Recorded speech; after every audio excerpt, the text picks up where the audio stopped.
ഞങ്ങൾ അപ്ലോഡ് ചെയ്യുന്ന വീഡിയോസ് നിങ്ങളിലെത്താൻ ഈ ചാനൽ ഇന്ന് തന്നെ സബ്സ്ക്രൈബ് ചെയ്യണം. അതോടൊപ്പം ബെല്ലൈക്കൺ പ്രസ് ചെയ്യാൻ മറക്കരുത്. മലയാളികൾ ഏറെ പ്രതീക്ഷയോടെ കാത്തിരിക്കുന്ന ചിത്രമായ എമ്പുരാനെ കുറിച്ച് സംസാരിക്കുകയായിരുന്നു നടൻ നന്ദു.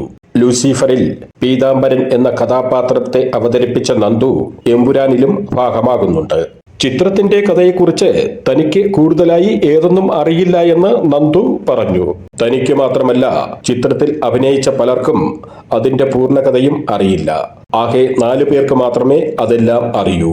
നന്ദുവിന്റെ വാക്കുകൾ ഇങ്ങനെയാണ്: എമ്പുരാനിൽ ഞാൻ അഭിനയിച്ചു എന്നല്ലാതെ ആ പടത്തിന്റെ കഥയെപ്പറ്റിയൊന്നും എനിക്ക് അറിയില്ല.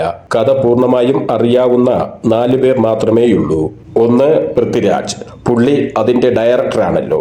മറ്റൊരാൾ റൈറ്റർ മുരളി ഗോപി, പിന്നെ ലാലേട്ടനും ആന്റണി പെരുമ്പാവൂരും. അവർക്ക് മാത്രമേ പൂർണ്ണമായ കഥ അറിയുകയുള്ളൂ. ബാക്കി ആർട്ടിസ്റ്റുകളെല്ലാം അവരുടെ പോർഷൻ ചെയ്തിട്ട് പോകുന്നതാണ് ഞാൻ കണ്ടിട്ടുള്ളത്. അതിലെ വില്ലൻ ആരാണെന്ന് പോലും എനിക്കറിയില്ല. നമ്മൾ കൂടുതലൊന്നും അന്വേഷിക്കേണ്ടതില്ല. കാട് കയറി ചിന്തിക്കേണ്ട ആവശ്യവുമില്ല. വരിക, അഭിനയിക്കുക, പോവുക. മറ്റൊന്നും ഞാൻ ശ്രദ്ധിക്കാൻ നിന്നില്ല. മാത്രമല്ല, ഇത്രയും വലിയൊരു പടം കഥയെക്കുറിച്ചൊന്നും മനസ്സിലാക്കാതെ കാണുക. എന്നാലേ ഒരു എക്സൈറ്റ്മെന്റ് കിട്ടൂ, നന്ദു പറഞ്ഞു.